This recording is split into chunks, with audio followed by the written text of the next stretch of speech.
Bienvenue dans ce nouvel épisode de Libre de bégayer, épisode 10.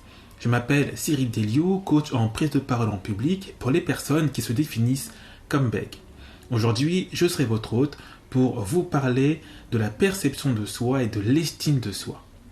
Que vous ayez tendance à bégayer ou non, l'estime de soi et les autres facettes du développement personnel sont importantes pour surmonter vos défis et c'est ce qu'on va voir ensemble aujourd'hui. Vous savez, l'estime de soi, la perception que l'on peut avoir de soi fluctue sans cesse au cours d'une année, voire au cours d'une vie. Ma volonté ici est de partager avec vous plusieurs de mes astuces pour vous aider à rester connecté à vous-même positivement aussi longtemps que possible. Apprendre à changer notre façon de nous voir nous aide à trouver nos forces cachées ou à améliorer des faiblesses que nous ignorions avoir pour mieux nous entendre dans la vie. Une perception de soi précise est une composante nécessaire de l'amélioration de soi. Si vous ne savez pas où sont vos forces ou vos faiblesses, alors vous ne saurez pas sur quel domaine vous devrez travailler ou comment tirer parti de vos atouts. La perception de soi consiste simplement à savoir qui vous êtes, à quoi vous ressemblez et de quoi vous êtes capable. Votre perception de soi dépasse toutefois l'estime de soi positive. Cela peut impliquer de reconnaître vos faiblesses, d'ajuster votre perception de vos compétences. Par exemple, une compétence que vous trouvez ennuyeuse peut être réellement utile et indispensable. Ajuster votre perception de soi revient à être honnête avec vous-même. Reconnaître vos points faibles vous aide à identifier le moment où vous devez demander de l'aide. Reconnaître vos forces peut vous donner le courage de vous affirmer, même lorsque vous ne vous sentez pas mériter. Ce que vous faites avec la connaissance est une boîte de Pandore tout à fait différente. Mais voici comment vous y prendre lorsque votre perception ne correspond pas à votre réalité. Commencez par identifier vos propres idées fausses. Souvent, nous avons des problèmes de perception de nous-mêmes parce que nos émotions ou nos idées fausses nous mènent à de fausses conclusions. Parfois, vous pouvez être amené à faire des généralisations, c'est-à-dire de tirer des conclusions globalisantes à partir d'une situation particulière. Par exemple, j'ai raté mon examen, alors je suis un moins que rien. Cette mentalité du tout ou rien se prête à une faible estime de soi, mais c'est une fausse corrélation. Nous restons bons sur nos erreurs, mais mauvais à nous rappeler quand nous avons eu raison. Le négatif n'élimine pas le positif pour autant.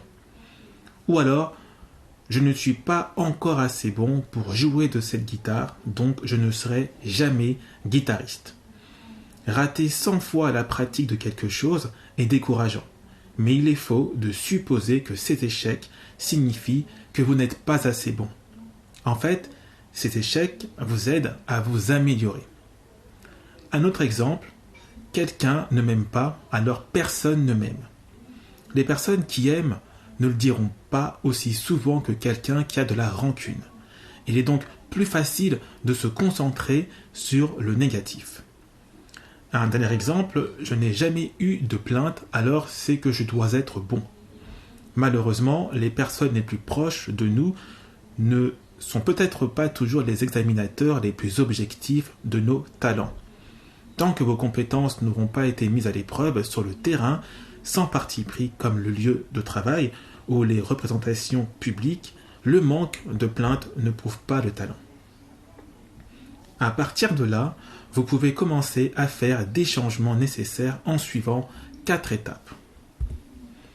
La première étape est d'effectuer une auto-évaluation pour déterminer votre perception de vous-même qui consiste à identifier comment vous vous voyez. Vous pouvez commencer par une technique issue des programmes de thérapie cognitivo-comportementale, aussi dit TCC, dans laquelle je vous invite à écrire 10 de vos points forts d'un côté et 10 de vos points faibles de l'autre. Cet exercice vous oblige à vous regarder honnêtement. Ceci est votre inventaire d'estime de soi. Il vous permet de savoir tout ce que vous vous dites déjà sur vous et de vous montrer toutes les choses que vous aimez ou pas chez vous. Cette liste vous montre ce que vous pourriez être en mesure de changer chez vous en travaillant les points les uns à la suite des autres sur un mois ou sur une année. Rappelez-vous que personne ne change les choses du jour au lendemain. Alors ne créez pas une attente irréaliste selon laquelle vous pouvez changer quoi que ce soit en seulement une semaine. Vous devrez peut-être solliciter de l'aide extérieure à vous, donc les autres, si vous ne pouvez pas en proposer 10 pour les deux parties. Une fois que vous avez terminé, conservez la liste, car elle vous sera utile pour la prochaine chose que vous pourrez faire. Deuxième étape est de chercher des informations extérieures et les écouter. Les informations extérieures ont la capacité de valider ou d'infirmer notre perception de nous-mêmes. Si vous pensez que vous n'êtes pas un grand joueur de basket, mais que votre équipe n'est pas de cet avis, alors vous pourriez commencer à changer d'avis. Pour cette raison, si vous voulez vraiment ajuster votre perception de vous-même, il est indispensable de rechercher des informations extérieures. Il se trouve que tout le monde n'est pas complètement franc quand vous demandez un avis, souvent pour de bonnes raisons. Selon le sujet, vous devrez peut-être enquêter avec bienveillance pour découvrir la vérité sur la réalité de la vie ou d'un commentaire reçu. Pour cela, il existe deux moyens. Le premier est de lire entre les lignes. Cherchez ce qu'ils n'ont pas dit, pas ce qu'ils ont fait. J'admets que cela peut prendre du temps, mais lorsque vous recevez des commentaires où vous remettez en question la sincérité, remarquez ce qui n'a pas été dit. Si vous avez prononcé un discours persuasif, l'ont-ils apprécié ou ont-ils changé leur opinion? Le second est d'attirer l'honnêteté progressivement. Certaines personnes ont besoin d'encouragement pour vous donner leur opinion honnête. Faites bien comprendre que vous êtes d'accord avec la plus dure de leurs remarques et donnez-leur l'occasion d'en révéler davantage. Mais surtout, une fois que vous avez reçu des commentaires, écoutez-les. L'une des erreurs les plus courantes que nous commettions lorsque nous sollicitons la contribution d'autres personnes consiste à filtrer les éléments que nous n'aimons pas. Étape numéro 3, relevez le défi et sortez de votre zone de confort. Bien entendu, les commentaires des autres ne sont qu'un moyen de découvrir ce dont vous êtes capable. Il existe également un moyen plus rapide et plus efficace, le faire. Vous ne pensez peut-être pas que vous êtes assez bon pour obtenir un rôle d'acteur dans un film, cependant rien ne prouvera que vous n'êtes pas capable d'exercer cette activité. Mais avoir une approche réaliste de ce que vous pouvez faire, couplée avec un certain optimisme quant au fait que les choses pourraient bien se dérouler, peut être un élément clé pour y parvenir. Connaissez-vous le concept d'optimisme réaliste?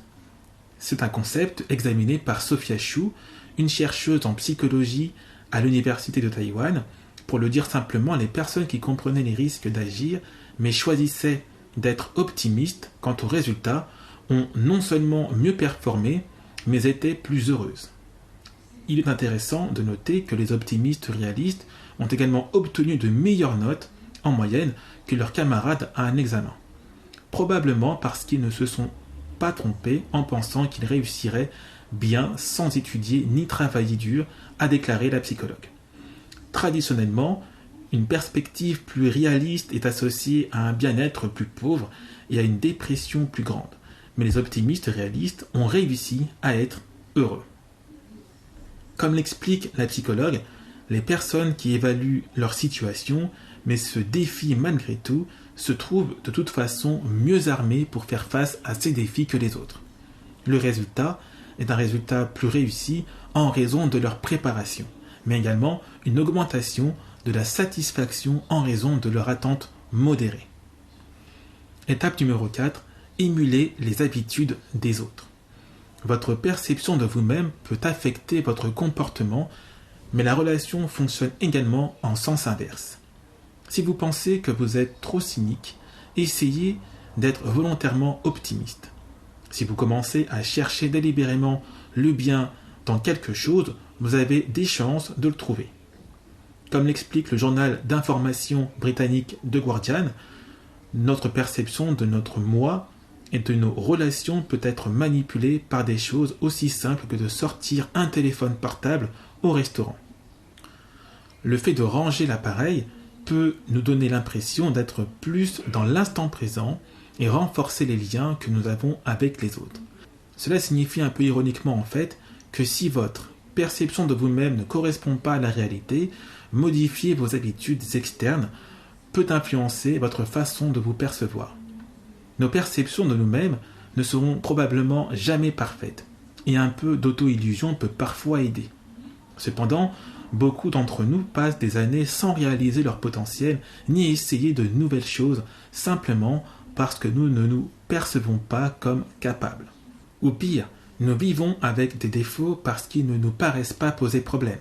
Si vous ne pensez pas pouvoir poursuivre le travail de vos rêves, vous craindrez de ne pas pouvoir attirer la personne qui vous intéresse vraiment, ou simplement de manquer de confiance en vous. Le problème pourrait ne pas être votre situation, mais simplement votre perception. Vos idées sur vous-même déterminent le cours de votre vie, alors ne laissez rien au hasard et agissez dès maintenant. C'est tout pour ce 10e épisode. Si vous souhaitez en savoir plus sur l'estime de soi, je vous invite à télécharger gratuitement mon guide en 11 étapes pour construire l'estime de soi en cliquant sur le lien en description sous cette vidéo.